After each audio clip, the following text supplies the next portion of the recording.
beber na fonte do direito civil e na fonte do direito processual civil para fazer valer os meus... Competência é processo.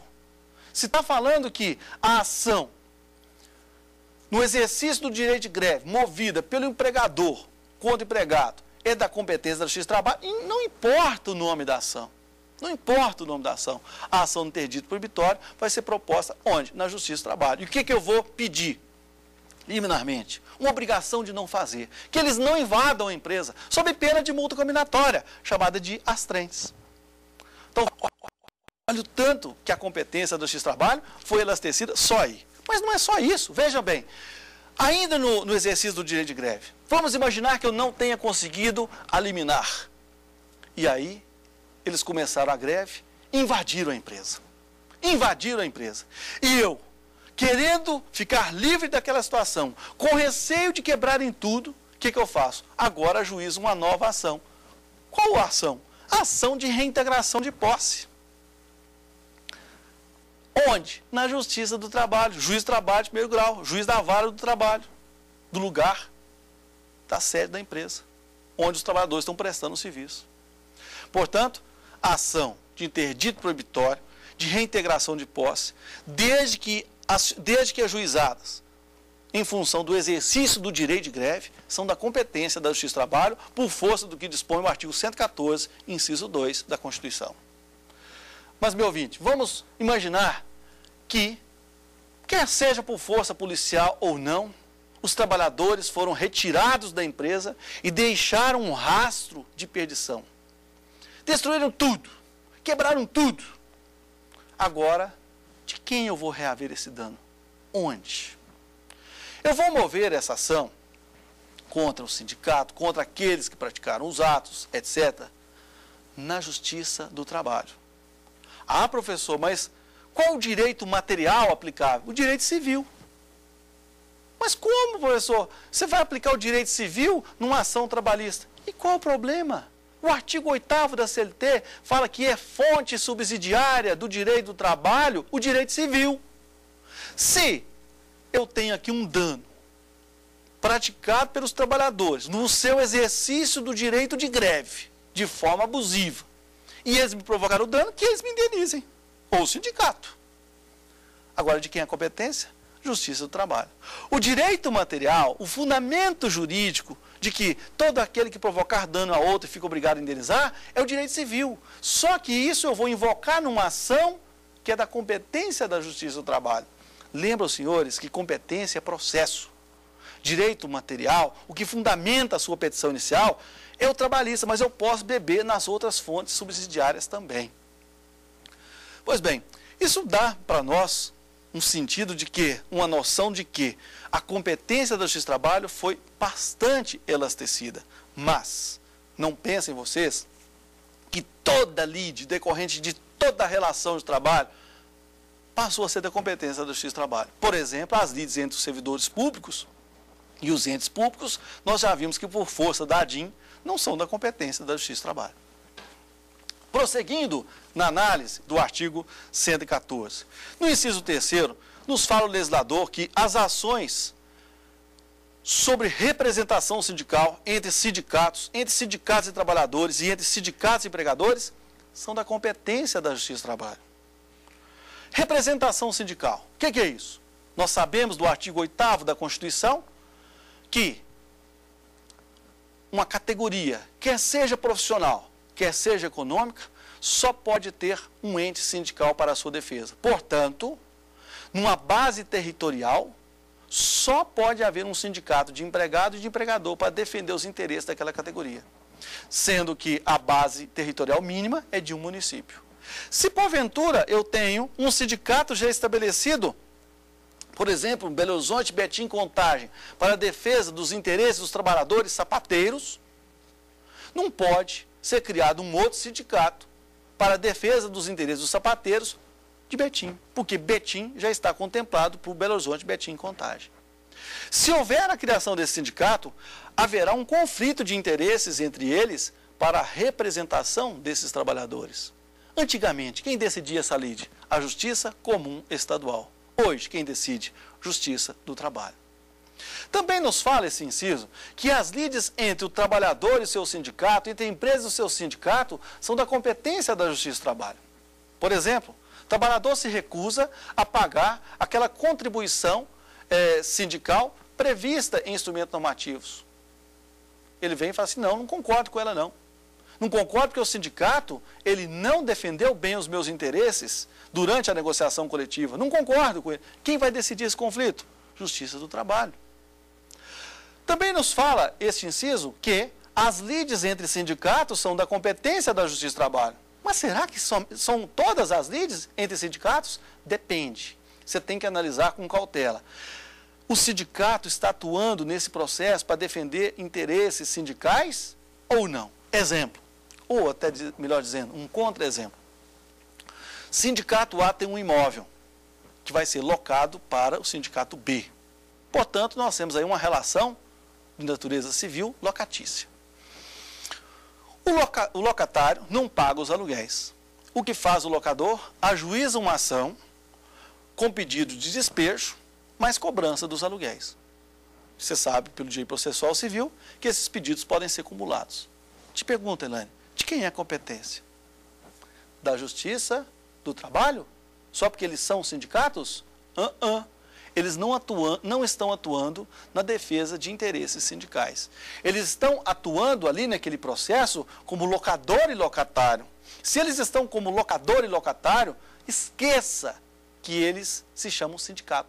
Portanto, a ação deverá ser proposta na justiça comum, jamais na Justiça do Trabalho, porque ali eles estão na qualidade de locador e locatário, não estão na qualidade de sindicato para brigar pelos interesses de uma coletividade, de uma categoria profissional ou econômica.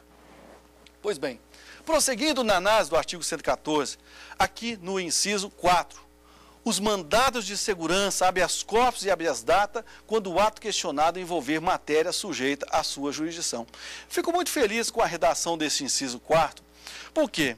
Porque, na verdade, eu falava para os meus colegas professores da faculdade onde eu leciono, em Belo Horizonte, né, que havia, sim, habeas corpus na competência da Justiça do Trabalho. Então, o que é isso, cara? Isso é ação criminal? Eu falei, não, você pode ter também o quê? Uma prisão civil, você pode correr o risco de ter uma testemunha sendo presa pelo juiz do trabalho, ou de repente um empresário que sumiu com os bens, ter uma ordem de prisão decretada, cabe sim habeas corpus na Justiça do Trabalho. Pessoal, todo mundo achava que eu era doido. E quando isso aqui veio à tona, eu falei, então quer dizer que eu não era tão absurdamente pensador assim. Vejam só, os mandados de segurança. E aí você vai na lei de mandado de segurança para saber quais são as hipóteses de cabimento do mandado de segurança. Os habeas corpus, habeas datas, quando o ato questionado envolver matéria sujeita à sua jurisdição, à Justiça do Trabalho. Por exemplo, juiz do trabalho manda reintegrar um trabalhador notoriamente desprovido do direito a uma garantia de emprego. Exemplo, mulher ficou grávida durante o contrato de experiência. Ao final do contrato de experiência, houve o pagamento das verbas rescisórias, não houve o trabalho um só dia depois. Ela ingressa em juízo pleiteando a sua reintegração, ao fundamento de que ficou grávida durante o contrato de experiência. Ela confessa isso, Helena, ela confessa isso na petição inicial. E o juiz, em sede de antecipação de tutela, manda reintegrar essa trabalhadora, inaudita a outra parte, sem a oitiva da parte contrária, antes da audiência, antes de colhida a defesa. Chega na audiência inaugural, o advogado, excelência, foi deferida aqui uma tutela antecipada ontem, e ele falou assim, é para cumprir. Mantenha a decisão. Te pergunto, qual a natureza jurídica dessa decisão? Decisão interlocutória. Desafia recurso do processo de trabalho? Não. Mesmo porque está sendo dada antes da sentença. O que vai fazer a empresa? Ou reintegra, ou não reintegra e vai pagar multa. Para não correr esse risco. O que ele faz? O bom advogado faz? Impetra um mandado de segurança onde? No tribunal, fazendo prova, trazendo toda a documentação, tudo nos termos da lei do mandado de segurança, e tentam liminar para impedir, para impedir que ela seja reintegrada. Então vejam que certas decisões no processo de trabalho, irrecorríveis de imediato, podem desafiar o mandato do Tribunal Regional do Trabalho correspondente. Essa competência é da Justiça do Trabalho. Nós poderíamos dar aqui inúmeras outras hipóteses, mas vamos adiante. Item 5. Os conflitos de competência entre órgãos com jurisdição trabalhista, ressalvado o disposto no artigo 102 I.O., inciso 1º, a linha O da Constituição. Pois bem, aqui para mim o legislador, ele choveu no molhado.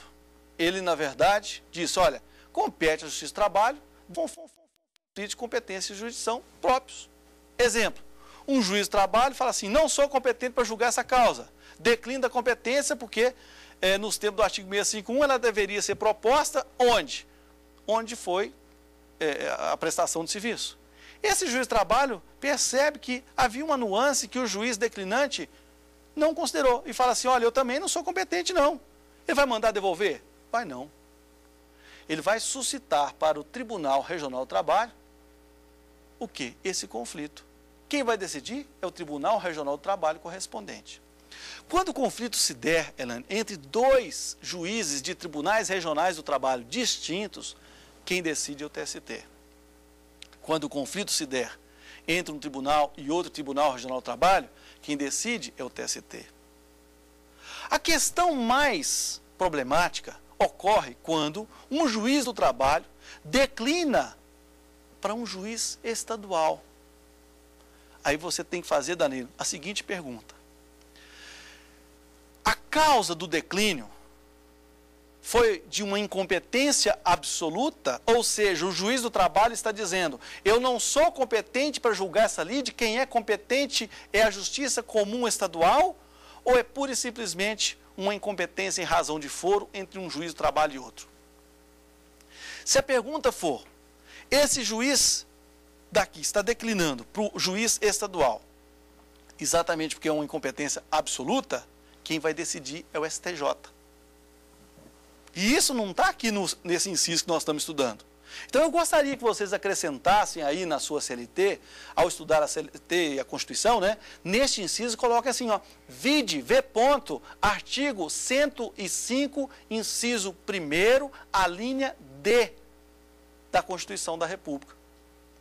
Por quê? Se o conflito se der entre um juiz do trabalho e um juiz estadual, no exercício da jurisdição estadual, ou do juiz de trabalho e de juiz federal, de um outro tribunal regional qualquer, federal, então, a competência para decidir o conflito suscitado entre juízes pertencentes a tribunais distintos é do STJ, artigo 105, inciso 1º, a linha D.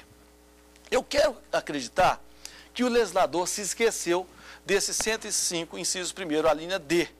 Porque senão, né, ele teria colocado o 105, inciso 1º. Só que ele só fez menção ao 102 I.O., que trata da competência originária do STF para decidir conflitos suscitados entre tribunais superiores. Se houver pelo menos um tribunal superior no conflito, quem decide é o STF. Agora, se forem tribunais, juízes distintos, né, juízes pertencentes a tribunais distintos, quem decide é o STJ. Infelizmente, o nosso legislador da emenda não se preocupou com isso. Agora, ressalto uma questãozinha que ocorre muito pouco, mas que pode cair numa prova de concurso. Qual é? Ou seja, ainda existem juízes estaduais, por esse Brasil afora, principalmente nas regiões Norte e Nordeste, que, na falta de um juiz do trabalho, naquele município, naquela comarca, eles se tornam investidos da jurisdição trabalhista e decidem as causas trabalhistas. Exemplo, município fictício de Chimbobó da Serra, do Alto Xingu, lá do Amazonas. Lá não tem Justiça do Trabalho, nem o município de Chimbobó da Serra, do Alto Xingu, pertence à jurisdição trabalhista de um outro município. Se ocorrer lá uma lide entre um seringueiro e o dono do seringal, quem vai decidir a lide? Ninguém, professor, não tem juiz de trabalho. De forma alguma. Artigo 1º do CPC fala: a jurisdição será exercida em todo o território nacional. Portanto, não pode ficar uma só pessoa sem a prestação da tutela jurisdicional. Onde que ele vai propor ação? Ele vai propor ação perante o juiz da vara civil de Chimbobó da Serra do Alto Xingu. E aí, esse juiz estadual vai colocar o boné, colocar a capa de juiz do trabalho e vai decidir como se fosse um juiz do trabalho. Quem fala isso? Artigo 112 da Constituição da República. Nos fala que esse juiz estadual, ele poderá colocar o boné, entre aspas, de juiz do trabalho, decidir as lides trabalhistas, usando da CLT, e a sua sentença desafiará recurso ordinário para o Tribunal Regional correspondente e não para o TJ, para o Tribunal de Justiça, numa clara demonstração de que ele é juiz do trabalho. Se houver um conflito entre esse juiz estadual no exercício da jurisdição trabalhista, ele é um juiz do trabalho. E aquela regra que eu disse para vocês, de que o tribunal correspondente decidirá o conflito, continua valendo. Beleza? Pois bem, próxima hipótese. Item 6. As ações de indenização por dano moral ou patrimonial decorrentes da relação de trabalho. Este inciso talvez seja um dos mais polêmicos aqui do artigo 114. Por quê? Por causa da redação daquele artigo 109 de que tratamos no início dessa aula. Quando o artigo 109 disse que estão excluídas da competência da Justiça Federal as lides que versem sobre acidente do trabalho e as que são da competência da Justiça do Trabalho, muita gente, me perdoem, equivocadamente, entendiam que as lides sobre acidente do trabalho não eram da competência da Justiça do Trabalho. E eu dizia para vocês no início dessa aula, as ações acidentárias movidas contra o INSS são da competência da Justiça Comum Estadual, porque o INSS é a autarquia federal, mas cai na exceção do 109 e vai para a Justiça Comum Estadual. Agora, as lides entre empregado e empregador, mesmo que a causa de pedir seja um acidente de trabalho, eu sempre defendi a tese de que era da competência da Justiça do Trabalho. Ressalto, confesso a vocês, que durante quase 20 anos eu fui voto minoritário, fui posicionamento minoritário. Mas com o advento da emenda 45, o meu posicionamento passou a fazer parte desse item 6. Vejam só comigo.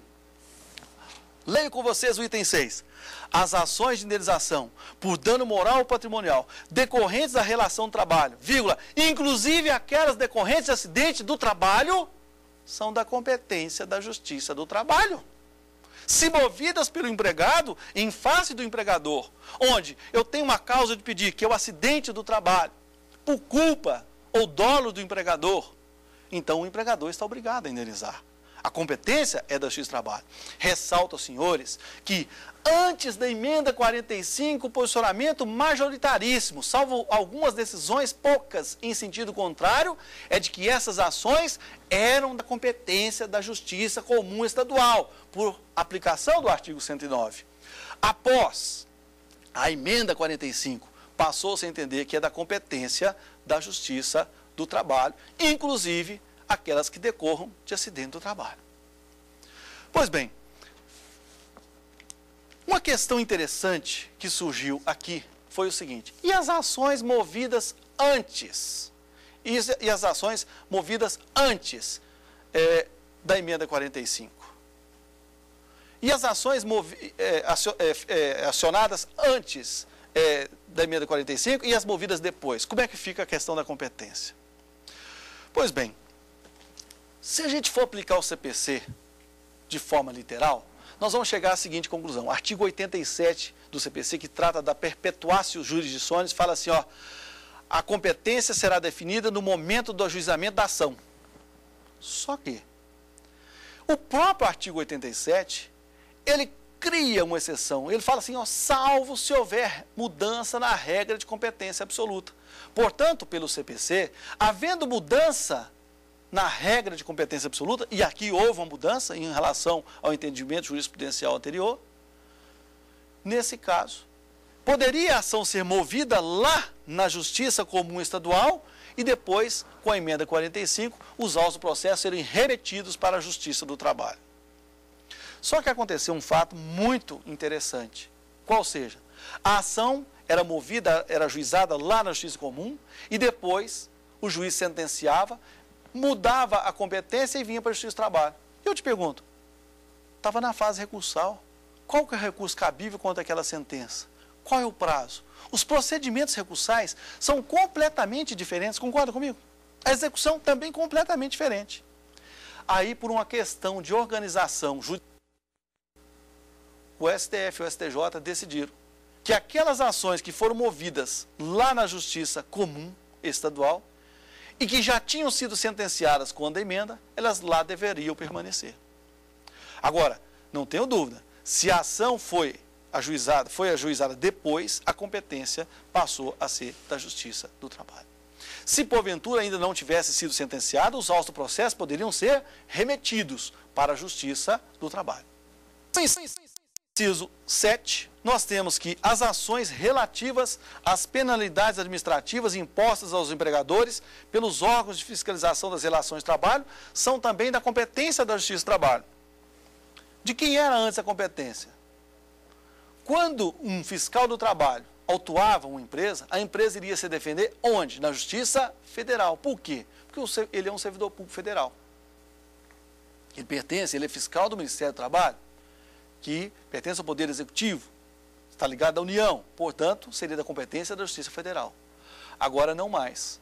Se um fiscal do trabalho autua uma empresa, a empresa pode apresentar uma defesa administrativa ou não, e se quiser ajuizar uma ação, vai ter que fazê-lo onde? Na Justiça do Trabalho. Por fim, inciso 8º, a execução de ofício das contribuições sociais previstas no artigo 95, incisos 1º, a linha A e 2 e seus acréscimos legais, decorrentes das sentenças que proferir, também são da competência da Justiça do Trabalho. Aí não houve inovação. Sabe por quê, Helena? A emenda constitucional número 20, de 98, já havia trazido esta norma para o parágrafo 3º do artigo 114. Portanto, aqui nós só temos uma manutenção da competência da Justiça do Trabalho. Se falarem numa prova, dica de prova importante. Se falarem que a competência da Justiça do Trabalho para execução de ofício das contribuições sociais passou a ser da competência da Justiça do Trabalho a partir da emenda 45, a assertiva está falsa. Por quê? Foi a partir da emenda 20, que acrescentou um parágrafo 3º ao artigo 114 e que depois foi mantido no artigo 114 após a emenda 45, só que não mais na situação de parágrafo, e sim de inciso 8º. Aqui cabe um esclarecimento. Será que a Justiça do Trabalho é competente para executar as contribuições sociais referentes a todas as sentenças que proferir? O entendimento jurisprudencial é o seguinte: somente em relação ao que for objeto de condenação na sentença é de que é da competência da Justiça do Trabalho. Exemplo, trabalhador ajuizou uma ação pleiteando vínculo. Durante 20 anos ele trabalhou para a empresa, pleiteou o vínculo de emprego. E agora ele pleiteia também 13º, saldo salário, etc e tal. Pede em juízo a declaração do vínculo, mas todas essas verbas condenatórias.